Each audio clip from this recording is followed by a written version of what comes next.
Establishment ان کے ساتھ کھڑی ہوئی جو 2 بار کے NRO زدہ ہیں۔ عمران خان کا آرمی چیف کو خط، اسٹیبلشمنٹ کی پالیسیز سے فوج اور قوم میں دوریاں پیدا ہوئیں۔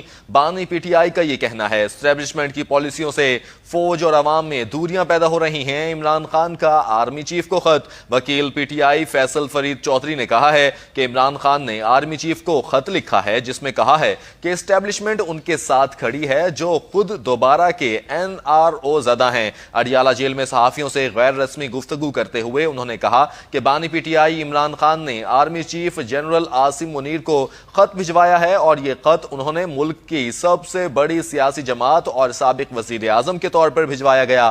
خط میں دہشت گردی کے باعث فوجی جوانوں کی شہادت کے حوالے سے گزارشات پیش کی گئی ہیں اور خط میں 6 نکات پیش کیے گئے۔ فیصل چودھری نے بتایا کہ خط میں لکھا گیا ہے کہ دہشت گردی کے خلاف جنگ میں فوج تب کامیاب ہوتی ہے جب قوم اس کے پیچھے کھڑی ہو۔ وکیل فیصل چودھری نے کہا کہ عمران خان نے آرمی چیف سے پالیسی میں رد و بدل کی درخواست کی ہے۔ خط میں ملک کی تاریخ کے فراڈ الیکشن 26ویں آئینی ترمیم کے حوالے سے بھی مواد تحریر کیا گیا ہے۔ پیکا قانون، PTI کے خلاف ریاستی دہشت گردی، خفیہ اداروں کی آئینہ ذمہ داری، ملک کی معاشی صورتحال کا ذکر کیا گیا ہے۔ فیصل چودھری کے مطابق خط میں لکھا گیا ہے کہ فوج اور قوم میں دوریاں پیدا ہو رہی ہیں۔ ان فاصلوں کی سب سے بڑی وجہ اسٹیبلشمنٹ کی پالیسیز ہیں۔ اسٹیبلشمنٹ ان کے ساتھ کھڑی ہوئی ہے جو 2 دفعہ کے NRO زدہ ہیں جس سے قوم میں نفرت پیدا ہوئی۔ اہم خبر آپ کو دے رہے ہیں، اسٹیبلشمنٹ ان کے ساتھ کھڑی ہوئی ہے جو 2 بار کے NRO زدہ ہیں۔